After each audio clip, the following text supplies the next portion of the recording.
Welcome to ज़िल्फा math. हमारी इस video में टीईटी 2018 पेपर फर्स्ट से क्वेश्चन नंबर 119 सॉल्व कर रहे हैं। क्वेश्चन है 48 चीज़ें मसावी तौर पर तकसीम करनी हो तो उसे कितने तरीक़ों से बांटा जा सकता है।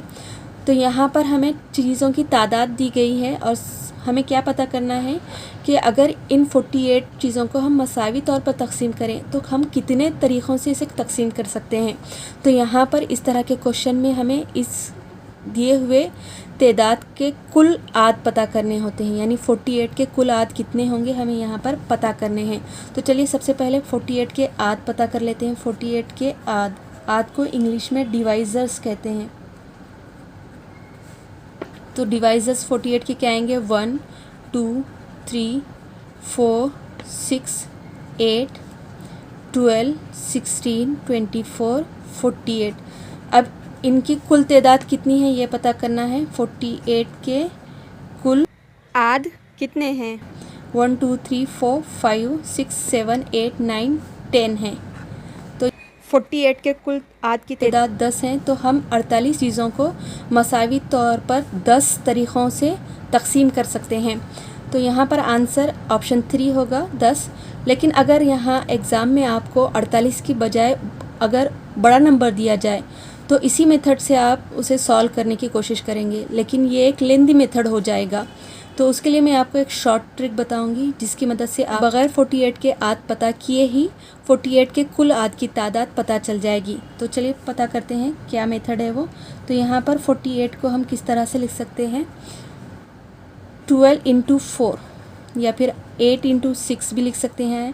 लेकिन हमें इसके जो अज़ाए ज़रबी चाहिए वो मुफ़र्रद आदाद में चाहिए। तो 12 को हम किस तरह से लिख सकते हैं 4 इंटू 3 इंटू 4, और इसी को किस तरह से लिख सकते हैं 4 इंटू 4 16 हो जाता है, और 16 को हम 2 इंटू 2 इंटू 2 इंटू 2 इंटू 3 लिख सकते हैं। तो यहाँ हमने 48 को इस फॉर्म में लिखा है जहाँ पर ये सारे मुफ़र्रद आदाद हैं। तो आपको कोई भी अदद दिया जाए तो उसे इस तरह से लिखेंगे, मुफ़र्रद आदाद में ही लिखेंगे। 8 इज़ इक्वल टू 2।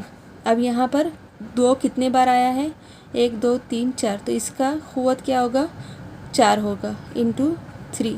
तो 48 इज़ इक्वल टू 2 रेज़ पर 4 इंटू 3। आप ये डायरेक्टली फाइंड कर सकते हैं, मैं सिर्फ आपको समझने के लिए डिटेल में बता रही हूँ। डायरेक्ट आप ये स्टेप लिख सकते हैं। तो यहाँ पर देखिए 48 के कुल आद कितने होंगे? उसके लिए 2 की ख़ुव्वत देखना पड़ेगा। 2 की ख़ुव्वत क्या है 4, ठीक है। यहाँ की 3 की ख़ुव्वत क्या है यहाँ पर 1 है। तो यहाँ 4 के साथ यहाँ आप 1 जमा करेंगे और साथ ही 3 की जो ख़ुव्वत आ रही है उसके साथ भी यहाँ पर 1 जमा करेंगे। तो ये क्या आ जाएगा 5 आ जाएगा, ज़रब ये क्या आएगा 2 आएगा, और 5 और 2 का ज़रब 10 आता। 48 के कुल आद 10 हैं। और अभी हमने यहाँ इस मेथड से फाइंड किया था, तब भी यहाँ पर हमें 48 के कुल आद कितने फाइंड हो रहे थे 10। तो यहाँ पर देखिए सिर्फ अगर आप इस तरह से कर लें तो 2 ही स्टेप में आपका आंसर आ जाता है। आपको यहाँ पर आद लिखने की ज़रूरत नहीं है। इसी तरह अगर 48 के बजाय यहाँ पर आपको 90 के लिए पूछा जाए कि 90 चीज़ें मसावी तौर पर आपको तकसीम करनी है और इसे कितने तरीक़ों से बांटा जा सकता है, ये अगर आपको पूछा जाए तो सबसे पहले क्या करेंगे 90 को किस तरह से लिखेंगे आप 9 इंटू 10, ये 3 स्क्वायर हो जाएगा, ये 2 इंटू 5 हो जाएगा। इस तरह से लिखेंगे 2 इंटू 3 स्क्वायर इंटू 5। तो यहाँ पर देखिए 2 3 5 ये तीनों भी मुफ़र्रद अदद हैं। 90 के कुल आद पता करने के लिए यहाँ सबसे पहले इनकी ख़ुव्वतें देखेंगे। 2 की ख़ुव्वत क्या है 1 है, तो 1 में फिर से 1 जमा करेंगे। यहाँ 3 की ख़ुव्वत क्या है 2 है, तो 2 में फिर से 1 जमा करेंगे, और यहाँ पर 5 की ख़ुव्वत क्या है 1 है, तो 1 में फिर से 1 जमा करेंगे और इन ब्रैकेट के बीच में ज़रब का अमल लेंगे। तो यहाँ पर देखिए 2 इंटू 3 इंटू 2, तो ये कितना आ रहा है 4 3 ज़ा 12। तो 90 के कुल आद कितने हैं 12 हैं। तो आप इसकी तस्दीक कर देख सकते हैं 90 के आद निकालिए 12 आते हैं या नहीं, देखिए।